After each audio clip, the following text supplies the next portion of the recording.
ఆదివారం మాంసం తినకూడదు అని చెప్తుంది మన శాస్త్రం. మన శాస్త్రం చెప్పిన నిగూఢ రహస్యం ఏంటంటే ఆదివారం మాంసం భుజించిన వాళ్ళు సూర్యుడి యొక్క ఆగ్రహానికి గురవుతారు అని. సూర్యుడి యొక్క ఆగ్రహం అంటే ఏంటి? అనారోగ్యం. ఆరోగ్య కారకుడు శివుడైతే శివుడికి ప్రియమైన వాడు సూర్యుడు.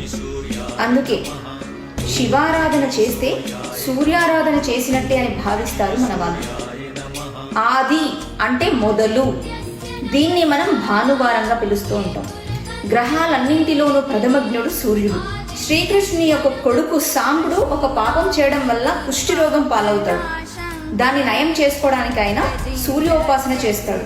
దానివల్ల ఆయన జబ్బును నయం చేసుకుంటాడు. అలాగే మయూరుడు అనే ఒక కవి కూడా కుష్టి రోగం పాలైనప్పుడు ఆయన కూడా సూర్యోపాసన చేయడం వల్ల ఆయన వ్యాధి నయమవుతుంది. అసలు నియమాలేంటి? ఆదివారానికి ఉన్న నియమాలేంటి? మనం ఏం చేయకూడదు అని అంటే జుట్టు కత్తిరించకూడదు, తలస్నానం చేయకూడదు, అలాగే మాంసం భుజించకూడదు. ఒక 100-150 ఏళ్ళు వెనక్కి వెళ్తే మన పెద్దవాళ్ళు ఉపవాసం ఉండేవాళ్ళు ఆదివారం రోజున. గురుకులాల్లో ఆదివారం సెలవు లేదు. కేవలం అమావాస్య తర్వాత వచ్చే పాడ్యమి నాడు మాత్రమే సెలవు దినాలు ఉండేవి. అనర్జయము రోజు సెలవు దినం ఉండేది. అనర్జయము అంటే ఏంటి? అనర్జయము అంటే అధ్యయనం లేని రోజు, అధ్యయనం చెయ్యలేని రోజు. ఏ రోజు వస్తుంది అని అంటే అమావాస్య, పాడ్యమి. ఆ రోజుల్లో సూర్యుడు మాత్రమే వస్తాడు, చంద్రుడు ఉండడు. కాబట్టి ఆ రోజుల్లో మాత్రమే మనకి సెలవు దినాలు ఉండేవి. ఇంకా ఎవరికి కావాల్సిన రోజు వాళ్ళు సెలవు ప్రకటించుకునే వాళ్ళు తప్ప ప్రత్యేకించి ఒక సెలవు దినం అంటూ మనకి లేదు. ఆది అంటేనే మొదలు.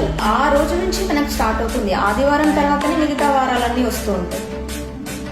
కాబట్టి మనం ఏ పని చేయాలనుకున్నా ఆదివారం చేస్తే తిరుగులేని రిజల్ట్స్ ఉంటాయి. ఆదివారం రోజు సూర్యుడికి ఆజ్యం ఇస్తే తిరుగులేని సంపద, ఆరోగ్యం ఇస్తాడు అని భావిస్తూ ఉంటారు. అసలు దీంట్లో ఉన్న సైన్స్ ఏంటి అంటే గ్రహాలన్నింటిలోనూ పెద్దవాడు సూర్యుడు. ఆదివారం రోజు సూర్యుడి నుంచి వచ్చే ఎనర్జీస్, ఇంటెన్సిటీ ఎక్కువగా ఉంటుంది. అందుకే ఆ రోజు ఉపవాసం ఉండడం కానీ, దాన్ని ప్రత్యేకంగా భావించడం కానీ మన పెద్దవాళ్ళు చేస్తూ ఉండేవాళ్ళు, మన పూర్వీకులు. సైన్స్తో ముడిపడి ఉన్న ప్రతి ఒక్క విషయాన్ని డిస్ట్రాయ్ చేయడానికి, హిందుత్వాన్ని డిస్ట్రాయ్ చేయడానికి బ్రిటిషర్స్ పన్నిన పన్నాగం ఇది. అసలు ఆదివారం సెలవు దినం కానే కాదు మనకి. కానీ ఆదివారాన్ని సెలవు దినంగా మనకు ప్రకటించి దాని యొక్క విశిష్టతని మన భావితరాలకు తెలియకుండా చేశారు బ్రిటిషర్స్.